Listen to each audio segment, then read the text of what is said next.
How to get Spotify Premium for absolutely free on Android or iPhone. Let's not waste any more time and head right to it. Before we head to the video, make sure to hit the subscribe button as it helps the channel grow. Now let's head to the video. First, click on Spotify. Once your Spotify app is open, click on Premium.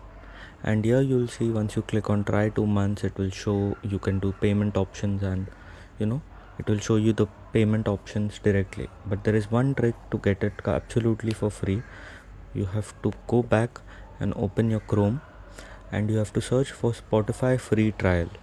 Here the first link will show up. Listen to it without limits for 1 month. You have to sign in for it, and once you sign in for it, or even some options will show of 3 months. Once you sign in, you'll be getting free Spotify for almost a month or 3 months. And once the month is ending, you can cancel your subscription, and once you cancel it, your payment will not be deducted, but you'll also get this free Spotify for 1 to 3 months, whatever option is available in your country. If this video helped, make sure to leave a like and don't forget to subscribe. Thanks for watching.